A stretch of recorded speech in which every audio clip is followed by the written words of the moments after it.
warahmatullahi wabarakatuh. Hello guys, how are you today? I hope we all are always given health and happiness. I am Dina Agustina, majoring in accounting. In my video, I will explain about Pitung Astur and traditional pencaksilat as well as my personal experience in pencaksilat. I made this video to qualify a big test for English stars with Miss Rosari Prima Dewanti as an English language lecturer. Okay guys, before starting, I want to tell a little about the history of Pitung's house. But before that, it will be nice if we would show the charm of the beauty form of the Pitung house first.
Pitung's house is a museum and cultural heritage located in Marunda, North Jakarta.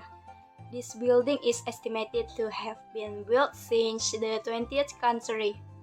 This house previously belonged to Haji Saipuddin, a fishing boat skipper from Makassar and a friend of Pitung's.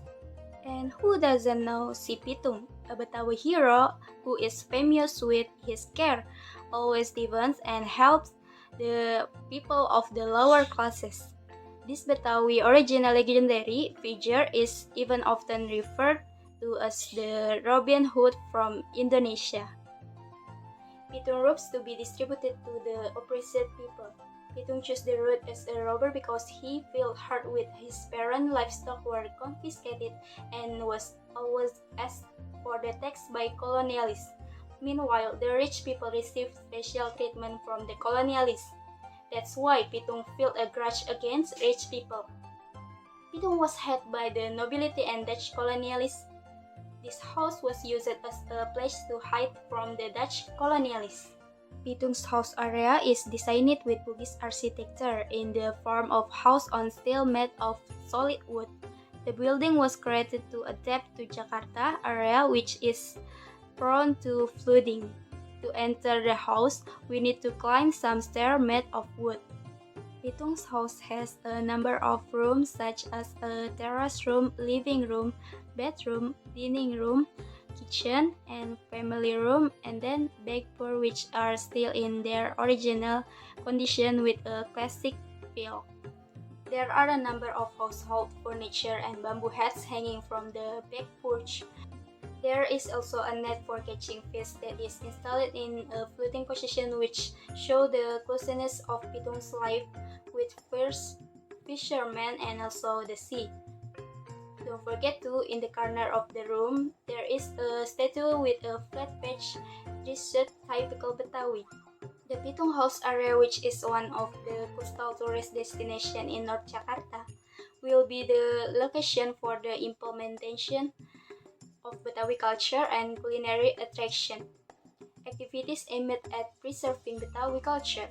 Several Betawi arts and cultural attractions are displayed, such as Palang Pintu, pencaksilat, lenong, gambang kromong, and others. Previously, we already knew the history of Pitung House, and now I want to introduce the history of pencaksilat. Pencaksilat is a traditional martial art originating from Indonesia.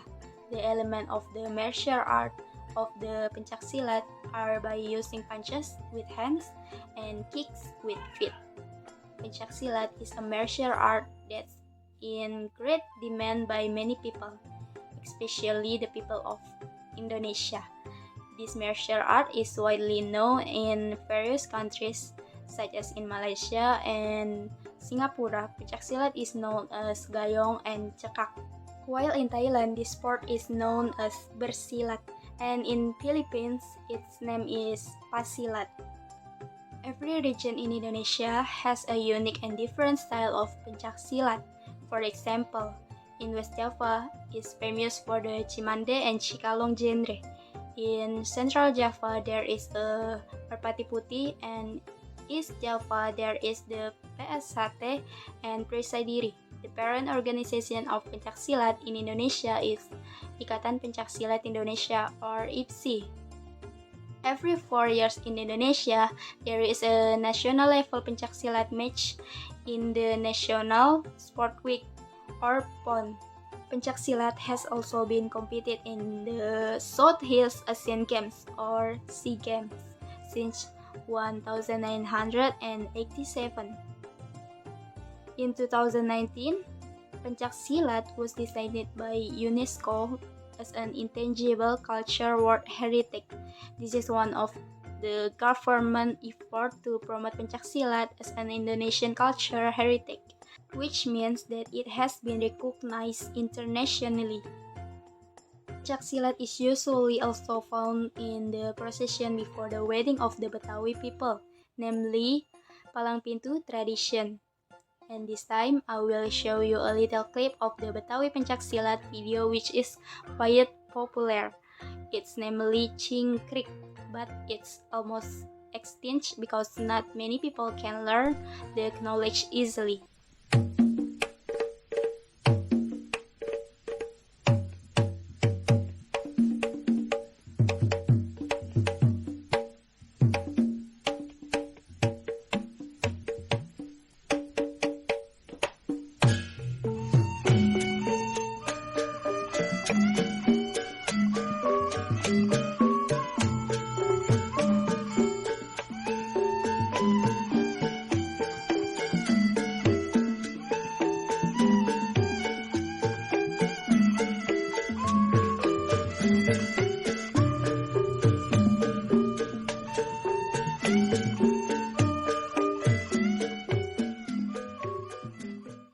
In this time, I want to tell a little about my experience traveling to Pitung's house, which was when I was in the 9th grade in junior high school. The reason I really want to visit there because I want to see the attraction of the Cingkrik Betawi studio. And finally, I went there with my brother because he also liked pencaksilat. When we got there, it turned out that not only pencaksilat attraction were displayed, but there were special Betawi dance attraction and then Palang Pintu. This attraction is not only played by adults, but also children. The attraction was very crowded with viewers.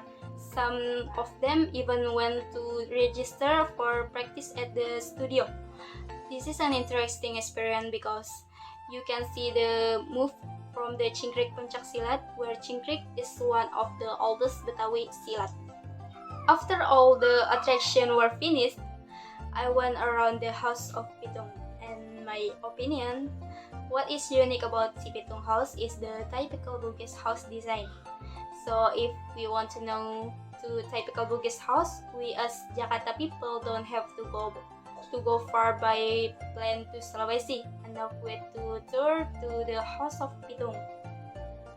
And now I will tell you about my experience when I was a member of one of the pencaksilat school, namely Trisula. My first interest in pencaksilat started when I was in elementary school. Next to my school, there is a martial art college. Seeing them practicing using stick and machetes, I feel that I interest in pencaksilat.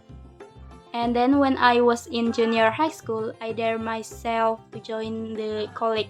However, I didn't contribute it long there because the schedule collided with school time. In there, I learned many things, ranging from togetherness, correct, concentration, physical training, and speed. I remember word from my teacher at that time. He said that the knowledge of pencaksilat should not be used for evil. Knowledge must be used for good, not because we are strong then we can whatever. but make knowledge as a sword. Take out your sword when you fighting.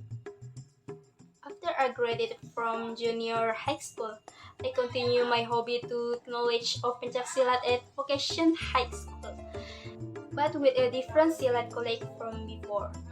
In here, I don't only practice, but I have participated in several other activities, such as increasing the belt level, being a belt promotion commit for new members, and competition at the national level, namely is Tangerang Championship. And in the competition, I won second place. This is a first competition I have participated. From here, I become more interested in pencaksilat, and I think a woman also needs to learn self-defense to take care of herself and those around her. I believe that the culture of pencaksilat will continue to grow, giving birth to many young warriors who achievement, making athletes who never give up and are determined to become a sport that is in great demand by many people. And I always remember the word of my teacher. He said black is not always evil, although the dominant pencaksilat culture is black. But we are not bad people. We are brave helpers of fellow human beings and eradication of evil. Okay, I think that's enough introduction about Pitung Saus, traditional pencaksilat, and little story about my experience traveling in Pitung Saus and my personal experience in pencaksilat college. Thank you for watching and listening. Wassalamualaikum warahmatullahi wabarakatuh.